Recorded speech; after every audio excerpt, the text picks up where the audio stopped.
আপনারা জানেন যে আজকে আমরা আমাদের ডেভেলপমেন্ট পার্টনার্স 18টা দেশের মিশন প্রধানগণ এবং তাদের প্রতিনিধিগণকে আমরা আমন্ত্রণ জানিয়েছিলাম একটা ব্রিফিং এর জন্য, এবং আমাদের সাথে সহযোগিতা করেছে ইউএনডিপি। এখানে প্রথমেই আমাদের চিফ ইলেকশন কমিশনার মহোদয় সবিস্তারে প্রেক্ষাপট সহ বর্তমান নির্বাচনের গুরুত্ব এবং আমরা কি করছি সেগুলো তুলে ধরেছেন, এবং আমাদের বিভিন্ন ডেভেলপমেন্ট পার্টনারদের ঐতিহাসিকভাবে আমাদেরকে যেসব সহযোগিতা প্রদান করেছেন সেটার জন্য ধন্যবাদ জানিয়েছেন। ভবিষ্যতে যে আমাদের তাদের কন্টিনিউয়াস সহযোগিতা প্রয়োজন হবে সেটার কথা উল্লেখ করেছেন। পরবর্তীতে আমাদের কমিশনের পক্ষ থেকে আমাদের বর্তমান চলমান কার্যক্রম তথা ভোটার হালনাগাদ প্রক্রিয়া সম্বন্ধে একটা ধারণা দেওয়া হয়েছে, এবং আমরা বর্তমানে কোন স্টেজে আছি সেটা বলা হয়েছে, এবং তাদেরকে এটাও বলা হয়েছে যে জুন নাগাদ আমাদের এই ভোটার তালিকাটা হালনাগাদ সম্পন্ন হবে।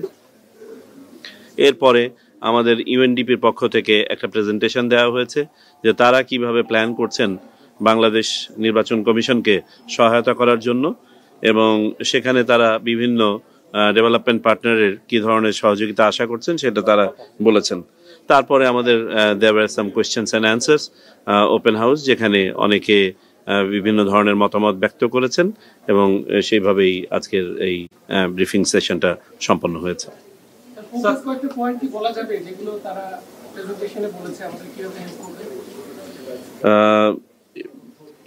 Could you highlight on the areas where UNDP is contemplating to help assist Election Commission Bangladesh? That's what they would like to know, the areas. Do you want to come in on the technical? Yeah, so there are a number of different areas where the Election Commission made a request to the United Nations in December last year for electoral support. And based on that request to the UN feel that a needs assessment mission. That needs assessment mission came in January this year, and we're here for 2 weeks. Some of you might have covered that. That mission, the work of that mission was to delineate the type of technical support that the UN can provide to the Bangladesh Electoral Commission. And those recommendations are now being finalized. And based on those recommendations, we've had some initial discussions with development partners on the different areas of supports. So they go from everything from strengthening of the Bangladesh Elections Commission, strengthening the network of training institutes, for example, working on voter registration, the voter registration campaign. It also entails voter education work to ensure that all different women, people with disabilities, people left behind can also participate in the election. A lot of voter education as well. So there's a number of different components of this support. It also includes some procurement support that is needed for election day, but also some support to the ongoing voter registration process. As you know, that started on the 20th of January this year, and that also needs some support in terms of equipment and material, which the UN has supported the Bangladesh Elections Commission with. তো আমি সংক্ষেপে যদি বলি যে উনি যে বিষয়টা তুলে ধরলেন, আপনাদের অবগতির জন্য বলি যে আমাদের প্রথম কমিউনিকেশনের পরেই জানুয়ারি মাসের মাঝামাঝি ইউএনডিপি থেকে তাদের নিড অ্যাসেসমেন্ট টিমটা বাংলাদেশে এসেছিল, এবং তারপর এখানে আমাদের সাথে কথা বলার পরে বিভিন্ন স্টেক হোল্ডারদের সাথে কথা বলার পরে তারা মাঠ পর্যায়েও গিয়েছিলেন। সকল তথ্য উপাত্ত সংগ্রহ করার পরে তারা একটা সামারি করেছেন, যেটা বিভিন্ন ক্যাটাগরিতে তারা করেছেন। উনি যেমনটা বললেন যে এর মধ্যে ভোটার রেজিস্ট্রেশন থেকে শুরু করে আমাদের ক্যাপাসিটি ডেভেলপমেন্ট থেকে শুরু করে external relations, voter education, civil education, gender main streaming, তারপরে হচ্ছে লিগ্যাল রিফর্মস নিয়ে কোনো করা যায় কিনা, আউট অফ কান্ট্রি ভোটিং, আমাদের প্রবাসী বাংলাদেশিদের ভোট ব্যবস্থাপনায় তারা কোনোভাবে সহায়তা করতে পারেন কিনা, অবজারভার্স এবং অবজারভার নিয়োগ ইত্যাদি, procurement etcetera. So this a host of things, and last but not the least different materials, আপনার ইকুইপমেন্ট সহায়তা। তো এগুলো নিয়ে ওনারা করেছেন এবং তারা একটা কম্প্রিহেন্সিভ তৈরি করেছেন। আপনারা চাইলে পরবর্তীতে ওনাদের অফিসেও একসময় গিয়ে কথা বলতে পারবেন। I have a question for you.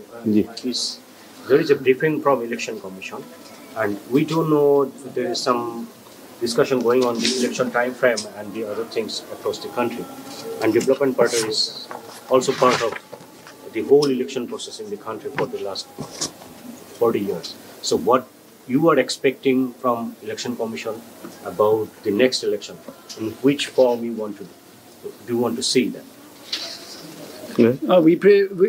We are supporting the Election Commission to conduct free, fair elections, the best elections hopefully in the history of Bangladesh. That is the aspiration. But in terms of timelines and so on, that's a decision by the interim government and the Elections Commission. We have nothing to do with that. We provide technical assistance on specific areas that support has been requested from the Elections Commission, and the needs assessment had decided that that's areas where the UN as a family can support. Okay. So next do you see any obstacle to free and fair election in the country in the next 13 election? Do you see any kind of obstacle yet? That's not for me to comment on. I think it's better. Okay, let me just comment on that. Two questions. First is the timeline of the election, and he. Okay, ঠিক আছে। উনি যেহেতু ইংরেজিতে বোধহয় করেন, report করেন। Anyways, তো আমরা যেটা বলছিলাম যে নির্বাচনের সময়সীমা নিয়ে ইতিপূর্বে অনেকবারই কথা হয়েছে, এবং আপনারা জানেন যে এই সময়সীমাটার ব্যাপার বর্তমানে নির্বাচন কমিশনের হাতে নয়, এবং আমরা যে প্রসেসগুলো জানি প্রসেসগুলো অলরেডি অনগোয়িং। সংস্কার নিয়ে আমরা যেটুকু জানি যে এই মাসের মাঝামাঝি জাতীয় ঐক্যমত্য গঠন কমিশন গঠন হবে, এবং আমরা যদি মাননীয় প্রধান উপদেষ্টার বক্তব্য ধারণ করে আশা করতে পারি যে অগ্রাধিকার ভিত্তিতে নির্বাচন কমিশন সংক্রান্ত যেসব বিষয়ে ন্যূনতম মতকে পৌঁছানো হবে, সেখানে হয়তো বা নির্বাচনের টাইম ফ্রেম নিয়েও হয়তো কথা হতে পারে। আমরা কিছু কিছু রিপোর্ট ইতোমধ্যে নিউজ পেপারে দেখতে পাচ্ছি, যে সেগুলো যেহেতু ভেরিফাইড না, আমি সেগুলোর উপরে কমেন্ট করতে চাচ্ছি না। আর আপনি ইলেকশন নিয়ে যে চ্যালেঞ্জের কথা বলছিলেন, নো, আমরা ওইরকম এমন কোনো চ্যালেঞ্জ দেখছি না যে ইলেকশন কে ওইভাবে বাধাগ্রস্ত করবে। তবে হ্যাঁ, কিছু কিছু সব সময়ে স্থানকাল ভেদে তো কিছু সমস্যা থাকবে, চ্যালেঞ্জেস থাকবে, এবং সেগুলো we will live up to it. Sir, আরেকটা বিষয় আছে, সেটা হচ্ছে ডেভেলপমেন্ট পার্টনারদের অনেকেরই আমি আগের থেকে জানতাম, আগে অনেক জায়গায় তারা বিভিন্ন উপদেষ্টার সাথে কথা বলার সময় তারা লোকাল গভর্নমেন্ট ইলেকশনটা ন্যাশনাল ইলেকশনের আগে চেয়েছিল, কিন্তু স্যার এই আজকের আলোচনায় সেই বিষয়টা এসেছে কিনা, এই বিষয়ে আপনাদের মন্তব্য? না, ওনারা আজকে ওটা সিকোয়েন্স নিয়ে কোনো কথা বলেন নাই। তবে একটা প্রশ্ন এসেছিল যে এই দুইটা ইলেকশন কন্ডাক্ট করার ব্যাপারে একসাথে করা যায় কিনা, টাইম কিরকম লাগতে পারে, এই বিষয়ে আলোচনা হয়েছে, এবং আমাদের পক্ষ থেকে যেটা বলা হয়েছে যে আমাদের বাস্তবতায় দুটো নির্বাচন একসাথে করা সম্ভব নয়, এবং অতীতের অভিজ্ঞতায় দেখা গেছে সকল স্থানীয় সরকার নির্বাচন ফেজে করতে গেলে পারে প্রায় 1 বছর সময় লেগে যায়। তো এমত অবস্থায় যদি স্থানীয় সরকার নির্বাচন পুরোপুরিভাবে এভাবে করতে হয়, তাহলে জাতীয় নির্বাচনের টাইমটা পিছিয়ে যাবে। অথচ জাতীয় নির্বাচন আমাদের একটা প্রায়োরিটি এরিয়া। ইলেকশন কমিশন জাতীয় নির্বাচন নিয়েই চিন্তিত এই মুহূর্তে, এবং জাতীয় নির্বাচন নিয়ে প্রস্তুতি নিচ্ছে। তবে স্থানীয় সরকার নির্বাচন যদি সরকার সিদ্ধান্ত নেন কোনো অংশ বা কোনোভাবে অনুষ্ঠান করার, সেটা সরকারি সিদ্ধান্ত, সেটা তখন ওইভাবে বাস্তবায়ন করতে হবে। সরকারের থেকে অলরেডি আমরা একজন উপদেষ্টা জানিয়েছেন যে তারা লোকাল গভর্নমেন্ট ইলেকশনটা, আমার মনে হয় তারাই আরো ভালো কমেন্ট করতে পারবেন। অবশ্যই, ওয়াই নট, জাতীয় নির্বাচনের আগেই করে দিবেন, ওয়াই নট, এটা তো আমাদের ডিসিশন না, ডিসিশন তো গভর্নমেন্টের। জি, এর মধ্যে প্রধান উপদেষ্টা কিন্তু বলেছেন যে ডিসেম্বরের জন্য নির্বাচনে তারা একটা পরিকল্পনা নিয়েছেন, কিন্তু নির্বাচন কমিশন আগে বলেছিল যে তারা 2 ধরনের প্রস্তুতি নিচ্ছে আর কি নির্বাচনের জন্য, একটা হলো ডিসেম্বর, একটা হলো পরবর্তী বছরের মাঝামাঝি। এই পর্যায়ে যেহেতু প্রধান উপদেষ্টা বলেছেন, আমরা নির্বাচন কমিশনের মন্তব্যটা আবার পুনরাবৃত্তি করি, যাতে করে এখানে অন্যভাবে ব্যাখ্যা না হয়। আমরা বলেছিলাম, এবং আমি আবারও বলি, মাননীয় প্রধান উপদেষ্টা একটা তার 16 ডিসেম্বরের বক্তব্যে বলেছিলেন যে যদি অল্প পরিমাণে সংস্কার সহ নির্বাচন করতে হয়, সেখানেই যদি রাজনৈতিক মতৈক্য গিয়ে দাঁড়ায়, তাহলে পরে এই বছরের শেষ নাগাদ ডিসেম্বরের 2025-এ, আর যদি আরেকটু সংস্কার করার সুযোগ দেওয়া হয়, তাহলে 2026 সালের জুন নাগাদ ইলেকশন করা সম্ভব। এবং আমরা বলেছিলাম যে আমাদেরকে আর্লিয়েস্ট ডেটটা ধরে নিয়েই প্রস্তুতি নিতে হচ্ছে। আমাদের অবস্থান এখনো অপরিবর্তিত, আমরা ডিসেম্বরকে ধরে নিয়েই আমাদের প্রস্তুতি গ্রহণ করছি। আমাদের কোনো ভিন্ন প্রস্তুতি নাই, একটি প্রস্তুতি। স্যার, প্রস্তুতি নিচ্ছেন স্যার ডিসেম্বর ধরে। স্যার, আপনি বলছেন যে প্রস্তুতি পাশাপাশি সরকার চাই স্থানীয় নির্বাচন আগে করবেন আপনারা, এক্ষেত্রে কি স্যার জাতীয় নির্বাচন পিছিয়ে যাবে বলে মনে করছেন? যদি বড় আকারে স্থানীয় সরকার নির্বাচন, আমি তো বললাম, আমরা তো স্ট্যাটিস্টিক্যালি বলছি যে আমরা অতীতের অভিজ্ঞতায় দেখেছি সকল স্তরের 5 স্তরের যদি স্থানীয় সরকার নির্বাচন পুরোটা করতে হয় তাহলে এটা ইন ফেজেস প্রায় 1 বছর সময় লেগে যায়। তো আমাদের তো এখন সকল স্থানীয় সরকার আপনার ইনস্টিটিউশন ডিসমেন্টাল হয় নাই, কিছু ডিসমেন্টাল হয়েছে। এটা সুতরাং এটা এই কন্ডিশনাল ব্যাপারগুলো নিয়ে স্পেসিফিক টাইম লাইন দেওয়া সম্ভব না।